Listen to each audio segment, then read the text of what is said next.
And we're back with DailySports.com. It is a preview game 4 of the NBA Finals tonight between the Bucks and the Suns. This one is in Milwaukee. It's a 2-1 series.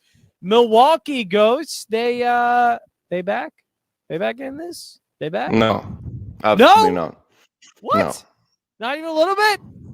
No, Suns win tonight. Outright. Don't need the points. Damn. You're really going money line. You're going money line right now. I took it yesterday. It moved a little bit today. I didn't check what it was at today. I actually took it right when I got off your show. I was like, you know what? I lean Sun. When I said we ended your show by saying I lean Suns plus 4.5. And then you just flat out took it. Yeah, I took it. I took money line. I didn't take the points. I just took the Suns outright. So this is now my favorite thing of all time. There's now a bot ghost account. That's what it's called. And it's a ghost retweet bot. Retweet all tweets with the word ghost. And so we just got retweeted by that account. Oh my gosh, that's so funny. That is so funny. I see that a lot, honestly. It's good. That way I don't get ratioed. I thought that was somebody. I always have some retweets on my account. I thought that was a fan account for Ghost that just retweets everything you do. No. What a strange account that is. Really weird. Oh. Really weird. But oh, man. Welcome back, buddy. Welcome back in Sun Smash for you. But welcome back. Yeah. So you're starting off strong, by the way. This isn't you taking your time and us getting back into it. Oh, how was your vacation? How are you doing? Straight up, I'm taking Suns money line. That's how you started. Suns on the money line.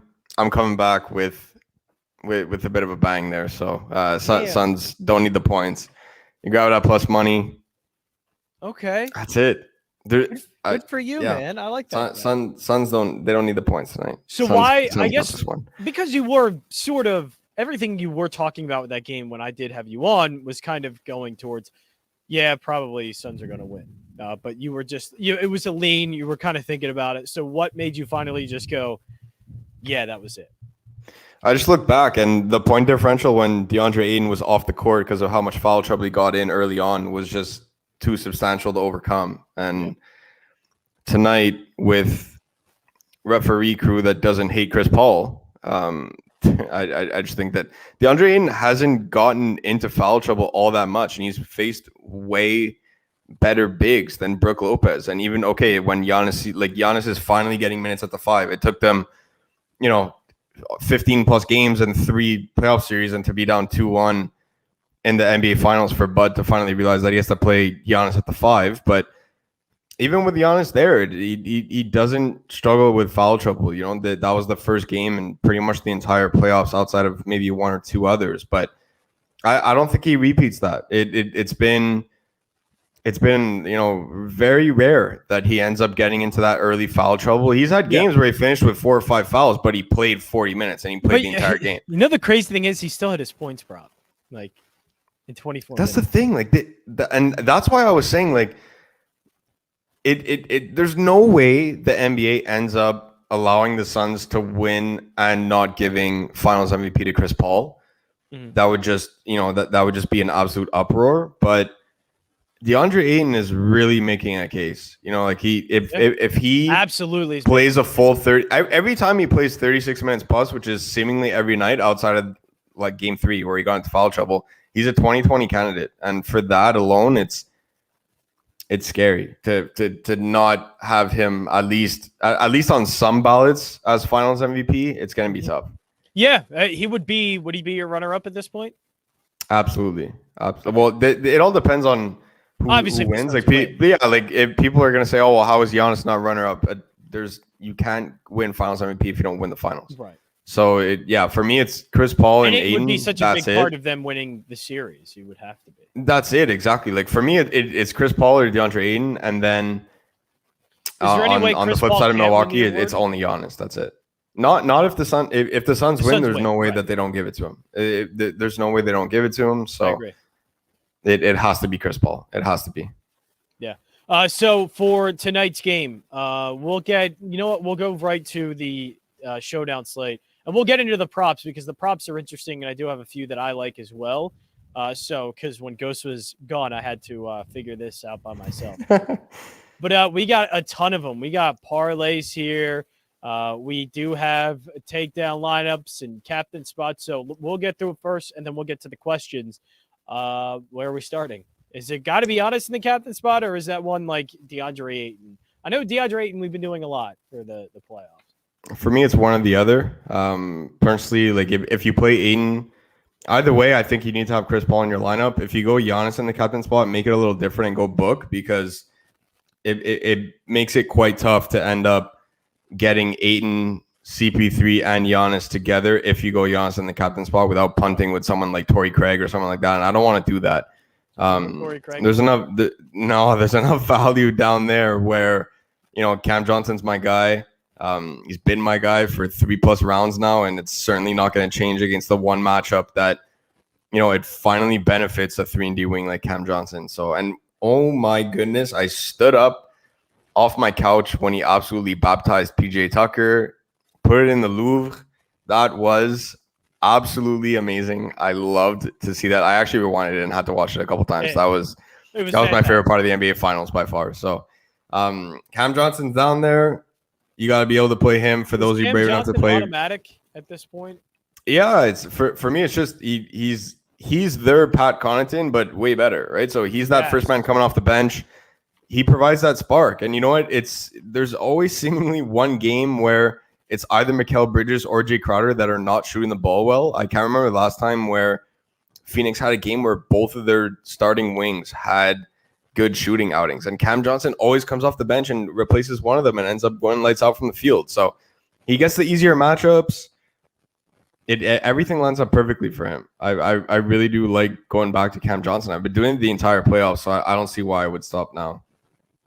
Yeah, have to do it. And I've been taking his player props a lot, so I don't know if you're going back to that well, but I've been absolutely. A lot. It's been his points, rebounds, and assists has been a frequent bet for me. But as you just mentioned, Connaughton. I mean, is that a guy now? He's being used. Is that a guy we need in our lineups too? Yeah, and I had told the guys they were asking me their opinions about game one, and I had happened to be in the city getting groceries where we actually have Wi-Fi, because at the cottage we don't have Wi-Fi on my vacation. So I was there, and I was just gonna say a quick what's up, and they were asking me about the game if I happened to see the message, and I was pretty much saying, like, we're gonna see a lot of Pat Connaughton in this series. You're gonna see Giannis shifting to the 5, and Brook Lopez is gonna be that guy that really ends up getting the shorter end of the stick, and that's pretty much what's been happening. Bud, it's not really a hot take. It's not really something that nobody could have predicted. Bud was fairly predictable with the way that he was going to play this series out. And for that, you need Giannis at the 5. And Pat Connaughton is that guy that's, it was either him or Forbes. And for me, it was Pat Connaughton. He's been playing better throughout the playoffs. He's just brought it more often than Forbes. Outside of Forbes, when he went 6 for 7 in that dagger game against Miami, that absolutely ruined my most promising futures bet. That's about it, right? So we don't talk Pat about Connaughton's been that guy. Pat Connaughton's been that guy. And for me, 30 minutes, 28 minutes, 26 minutes. At 4,200, it's him and Cam Johnson for me. So, yeah, we got through. And, look, I'm sure Cameron Johnson at this point, too, and Connaughton, they're going to be in lineups. They've been just so good and still at decent price points, too. Where are we getting different then? Like, where's the spot that we are going to try and get different from the rest? For me, it's that mid-range. I'm not playing campaign. Bobby Portis is okay. He's in my player pool for a showdown, but it's not really someone that I'm prioritizing. If you want to play Brook Lopez, hoping that he gets hot in 22 to 25 minutes, that's probably a guy that no one's going to play in at 6,200. He's really interesting. So I'll throw him at like the bottom of the barrel when it comes to this mid-range, but it's all about interchanging guys like Mikal Bridges, Jay Crowder, Chris Paul, and DeAndre Ayton. I consider them a duo because if Ayton is feasting, Chris Paul is feasting. So I consider them a duo. Or you end up going a bit of a bolder route and you fade both and you go Devin Booker. Or you fade all three and you can go Middleton. Like, it's just fade all three. That would, like, if you're talking about how ways to get different, it would be that. Right. Okay. I'm not doing that at all. But right. Would that be playing the scenario that Milwaukee wins and it's another 120 to 100 type game, and you don't get much out of yeah, because realistically, you can go 4 Suns after with Giannis in the captain spot and one of Middleton or Jrue Holiday, and that's all you need. Even if you're playing an angle where Milwaukee wins by 10 plus, I don't want to say 20 plus there, but if you win by 10 plus, their usage is just so concentrated that you don't need a crazy stack of Milwaukee starters and the right bench guys, this and that. You need Giannis and you need one of Jrue Holiday or Chris Middleton. That's it. Yeah. And then you could get 4 Suns guys. You could take a chance that someone like Campaign ends up getting a bit more run because they're down by a lot or anything like that, right? So for me, I'm not taking that route, but that would be the way that you can get the most different from anybody on the slate. I'm sticking to the Ayton CP3 duo, DeAndre Ayton all day. Any question that has Chris Middleton in it, it's going to be a no. I do not like Chris Middleton. I do not like Chris Middleton. I've made that. I'm on Middleton tonight. You're not on Middleton. No.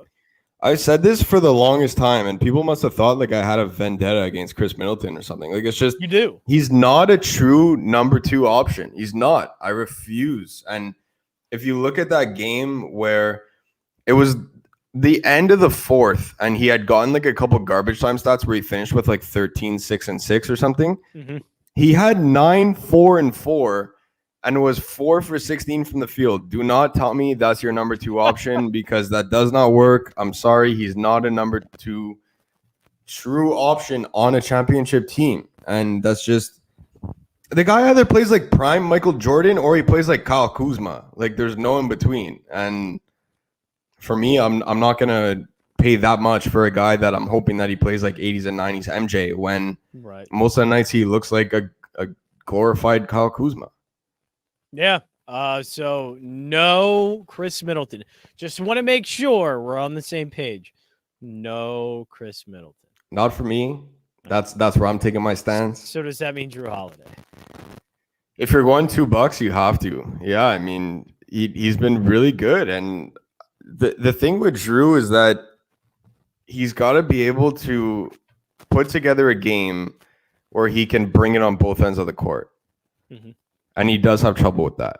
Like, either way, he has an impact on every game in these playoffs. Every game. Yeah. He's either playing really solid D, or there's been games where, he's dropping a near triple-double. Like, but he's got to string it all together. And that's the only thing that worries me, because if the offense isn't there, I don't really care about the defense. That's not what DFS cares about. He's not going to hit value based on blocks and steals. I want him to go out there and drop a 25, 25, 5 and 5 kind of night. I just don't know if that's what he's going to be able to bring. And Ayton sitting there at 8,400 is just, I don't know. It's very tough for me to not go Ayton and Paul with that duo there with Jrue Holiday priced up so much. But at the same time, the pricing shows you how concentrated their usage is, right? So you grab Pat Connaughton, it's because you want the bench guy, the 6th man coming off, and he's going to get, 28 to 32 minutes. Pair him with Giannis and hope that Giannis dominates everything. Or if you're pairing Giannis with one, like I'm not going more than $2 because of how concentrated the usage is. If you're playing Giannis, you want him to drop 70, and Giannis will never drop 70 if Jrue Holiday and Middleton are combining for 60 points. I'm not playing that man ever in a DFS lineup ever in my life. Not even a little bit. I actually tagged DraftKings Sportsbook hoping they would make the prop for me. I would bet that there would be PJ Tucker would have more fouls than points, rebounds, assists, steals, and blocks combined every night, and it would be plus money. You would be profitable at the end of the season. What about, I've seen this name thrown around, GFT? Absolutely not. That is no. That's one where, like, okay, I know we got to look for something cheap, but like, come on. Basically, is that? It's just, you got to think. It's game 4. If Milwaukee loses, Captain Middleton. Bro, you're killing me. I go for 2 weeks, and this is when I come back. I see people talking about PJ Tucker and Middleton. Bro, why you got to do that to me? Payne and Tucker for my last guy. Oh, boy. I think You Man, leave for like a week and a half. People really testing me today. Huh? Payne or Tucker? Connaughton or Cam Johnson? If you could get up to Payne or down to Tucker, you could get Cam Johnson or Connaughton. So one of those two guys. But if you don't want to take one of those two guys for whatever reason, at that point, I guess PJ Tucker, because he's going to pay twice the amount of minutes as Cameron Payne is. So you got to hope that he falls into like 7 rebounds. But even then, I still prefer Payne's upside because you never know. Like he could drop 15 off the bench, and it would take PJ Tucker a whole series to drop 15. So it seems like for captain, like obviously, I'm going Aiden, Paul. It seems like Aiden, Paul, or Giannis, or is that? That's it. Exactly. I'm going Aiden, Paul, or Giannis. The only thing, like we said, when you end up going with Giannis, it's tough to get that Chris Paul and Aiden duo, and that's something that I really want. So, right. Not saying good player, but we can't stats and home games. But yes, okay. So that Middleton's gonna come out and drop 40 now, just because it's my first day back, and I really roast the guy. And Brian, I'm going to give an invite to the StreamYard and let him come on and tell him to wear the Cowboys jersey. No, but like I get what Brian's saying. Like I get the point, but it's just that Middleton isn't nearly good enough to be able to put into a lineup like that and to put all. It's just I'm a one lineup type of guy, right? It's something that we preach in every Discord for all the sports, no matter where you see myself or Brian or Sticks or Adam or anybody. Like we always preach single entry and getting the right contests, and playing the right contest can actually make you win more money than making more lineups, and that's just proven. So. That's about accurate. I like it, and a couple fan interactions in there. That's about it. Yeah, but like picking the right contest can make you more profitable. I agree with Brian. Than unnecessary. It's because we had a friendly bet where you had to buy a Cowboys jersey, and that was a lot of fun. Where the Cowboys beat the Eagles that week. I'm a Cowboys fan. He's a big Eagles guy, so that was pretty funny. I keep forgetting that. He really honored his bet. He bought it. He bought it. He sent a picture in the Discord chat saying like, "Look, I bought a Dak Prescott jersey." Dude, he wore it. Not gonna be. It was really funny during football season. I'm sorry. Eagles are terrible.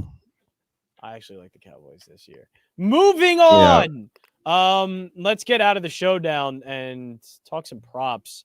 I think for me, I'm going to Ayton over 16.5 points and Cam Johnson over 13.5 PRA. How dumb are both of those bets? I like both. Thank you. What are the numbers on both of them? It's even close to even money for both. It's nothing like entirely juiced up. I like that. I like that a lot. Nothing like insanely juiced up to where it's like minus 130, minus 140. All relatively pretty good prices as well thrown onto that. Okay. I like both. Adam posted some really good ones in Discord. Cam Johnson over 1.5 threes. I think I've bet that every game since the second round. I think I've bet that every game since the second round, and he hits it, 9 times out of 10. So I love the typo here. I like Cam or Johnson. Is that what he calls him? Pat Connection is just great. Pat Connection on threes. Give me Cam Johnson. On three. Yeah, I would go Cam Johnson.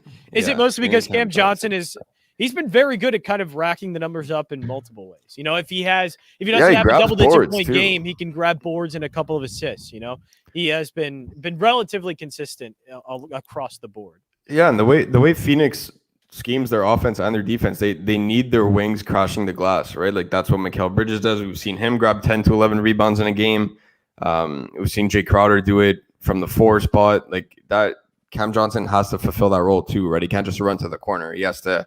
Especially on the defensive side, when Aiden's boxing out, he needs help. So Cam Johnson's going to be that guy that crushes the glass. So you could easily get 2, 3, maybe even 4 rebounds from Cam Johnson tonight. And I like his PRA a lot. The over 1.5 threes is always plus money. I don't know how. Really? That's he's hit that in 2 out of 3 games this series. Hit it almost every single game last series. What do you think about because Brian brings up an interesting one because he could for sure hit it, and it could be a good bet, but just Booker overall with his props.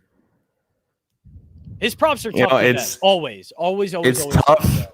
It's tough because I'm a huge book guy. All the guys and girls in Discord know that. It's just he's shooting he's quietly shooting sub 40% in the past 2 series, the finals and the conference finals. Yup. So like, I know we got kind of taken away by that first game when he dropped that 40-point triple double. And then the next game he went nuts, and then after that he wore the mask, and it was like, oh, like he's wearing a mask, it's different, and it's the just market hasn't dropped enough since then.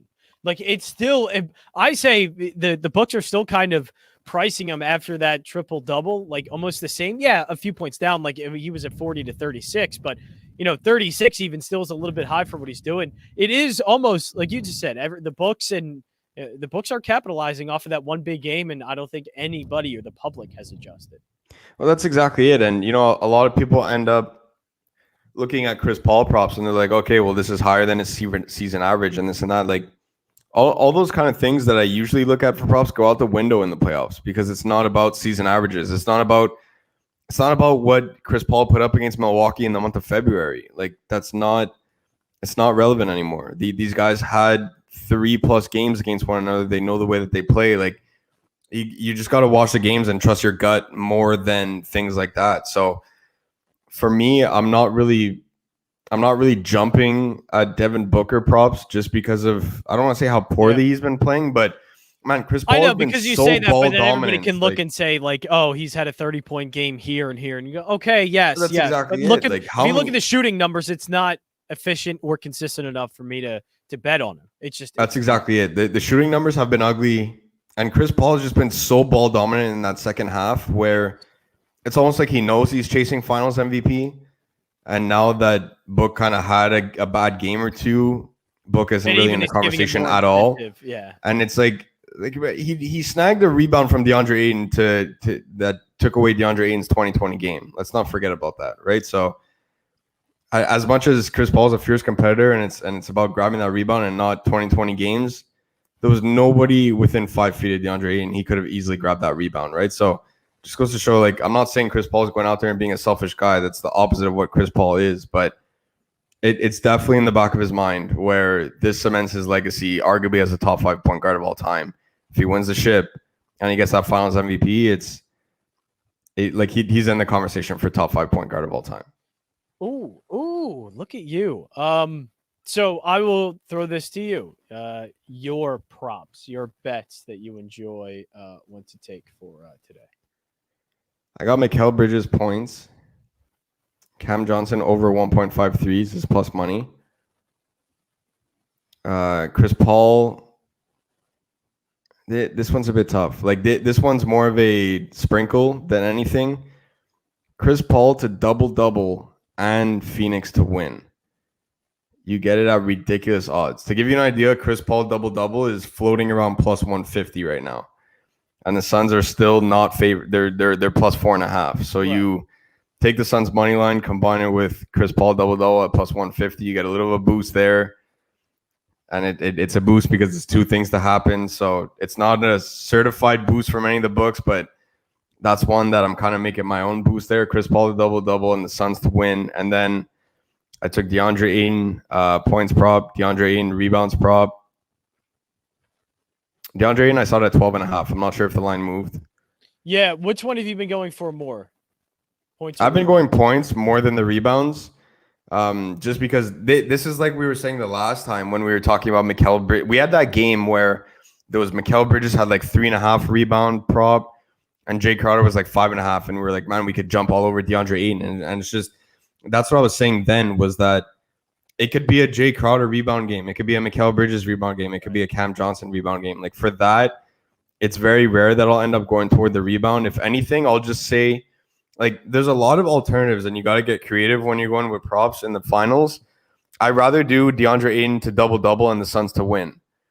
It's way better odds, and on top of that, that extra 2.5, 3.5 rebounds, depending on what the line is at now, that you're giving yourself. You got to think, does DeAndre Ayton really score under 10 points? No. Then is he grabbing under 10 boards? Well, if you were thinking about 12.5 or 13.5, you're likely going to say, like, yeah, he's a lock for 10 rebounds. Yeah. And then just you end up getting way better odds for the Suns to win. And at that point, you're worried a bit less about the player prop and more so about the game. So I like any of those props that people are on the fringe. You can end up lowering it down a little bit the Aiden's rebound prop is 12.5, 13.5, whatever it's at. Just take DeAndre Ayton to double and the Suns to win. Are you confident that the Suns are going to win? No, maybe not. But if you're not confident in that rebound prop at all in the first place, you might as well get way better odds. Yeah. You might as well get way better odds and, kind of ease the pressure off of that rebounding prop. And now it's more so on the fact that Phoenix just has to win the game. So that is it. How did it feel, Ghost? How did it feel to be back in the really good. Really, really good. We got another one coming up at 8:30, I believe.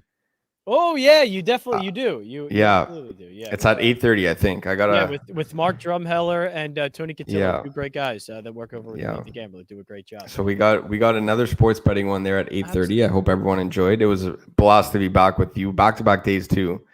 So that was a lot of fun. You're the that goat. Was a lot of fun. You're the GOAT. Did you see that Ben Simmons trade offer from Sacramento? Garbage.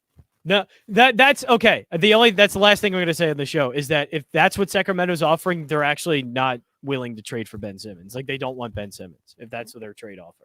It's just funny because that's like me saying I want a Lamborghini and then hand them my paycheck and say this is what I have to offer. I floated Buddy Hield's name out there. Who knows how long ago, and that was the offer that they made. Buddy Hield, Marvin Bagley, and it's just. And people are saying trade De'Aaron Fox. That got me so mad. I almost deactivated Twitter. The Kings aren't going to get Ben Simmons, and the Sixers aren't going to get obviously De'Aaron Fox. Great job, Ghost. I'll talk to you. Thank you. And 8:30 with Tony Cotillo, Mark Drumheller. That's 8:30. Absolutely. We'll be back tomorrow here on WinDailySports.com.